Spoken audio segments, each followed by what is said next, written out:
This story it's profoundly disturbing. And it's not just because of the crimes that are alleged, but because of the weapon that was supposedly used to commit them. We're going to be diving into a formal complaint that claims the very legal system, the one designed to protect all of us, was turned against a person at her most vulnerable.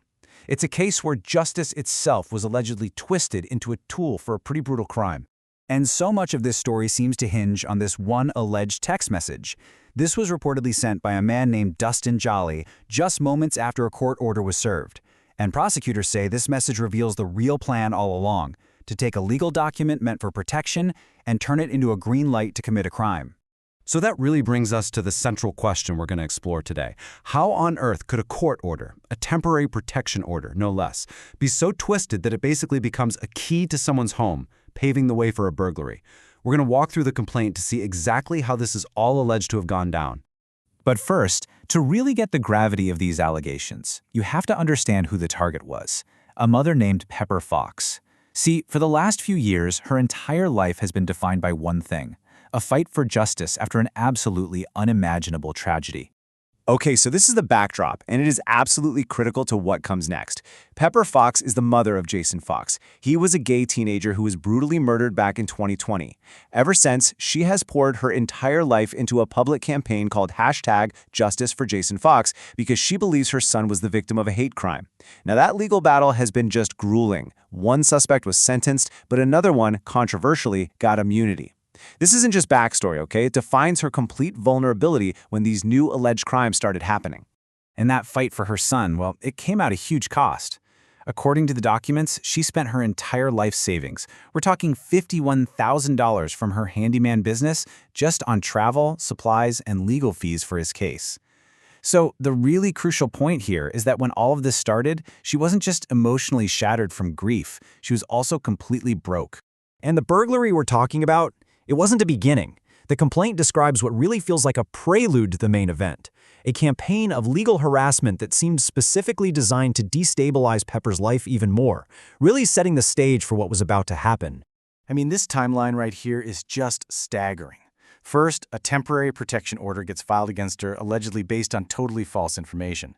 This forces her out of her home, and for almost 2 weeks, this grieving mother is homeless, literally sleeping in a park with her cats.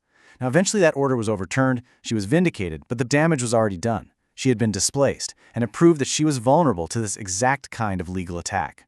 And that whole experience, that initial displacement, that's what set the stage for the core of this complaint, the ultimate betrayal. Because this time, it wasn't just another act of harassment. The documents lay out what they claim was a meticulously planned crime where a court order was the actual weapon. So what was the motive behind all this? Well, according to the complaint, it's just shockingly simple. The alleged perpetrator, Dustin Jolly, reportedly told someone he'd run out of money. But that desperation was apparently paired with this chilling boast, calling the whole plan the biggest lick of 2025. Okay, so here's how they allegedly pulled this off. Step 1, lie to a judge to get a protection order. Step 2, use that official legal document to have law enforcement themselves remove the victim from her home. Step 3, the second she's gone, signal your accomplices. And step 4, clean the place out. I mean, it is just a stunning alleged abuse of the entire judicial process.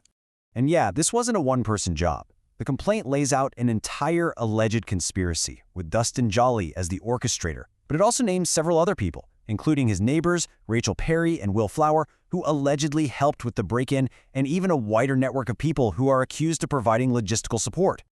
Now, the sheer scale of the alleged theft, it's just hard to wrap your head around. The high-end estimate is $1.3 million worth of property. But honestly, that financial number means nothing compared to the emotional toll. The complaint states they took everything, including the last remaining personal belongings of her murdered son, Jason. You'd think that would be the end of it, right? Taking everything she owned? Apparently not. The complaint goes on to detail what came next, what can only be described as a campaign of psychological warfare, all of it done online, designed to torment her and to silence her. And at the heart of this online campaign, according to the complaint, was a lie that was so calculated and so cruel. To get public sympathy on his side, Jolly allegedly claimed that Pepper Fox had stolen the ashes of his deceased son. But here's the thing. The complaint asserts, first, Mason was his nephew, not his son, and second, Jolly himself allegedly confirmed that his own mother has the ashes.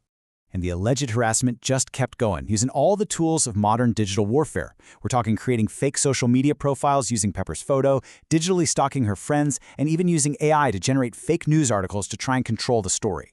The whole point seemed to be projecting this sense of total impunity, like he would never, ever face consequences for any of it. So all of this is what led to the formal complaint we're talking about today.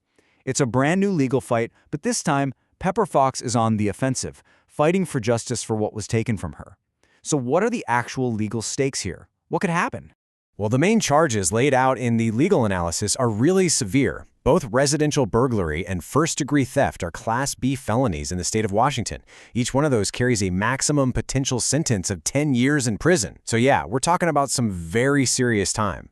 But it can actually go beyond that. See, the prosecution is expected to argue for something called aggravating factors. Now, these are specific things about a crime that make it even worse. And in this case, the analysis points to two really clear ones: deliberate cruelty for exploiting a mother's grief and targeting someone of particular vulnerability. Now, if a judge agrees, the sentences could get pushed way beyond the standard range, all the way up to the maximum.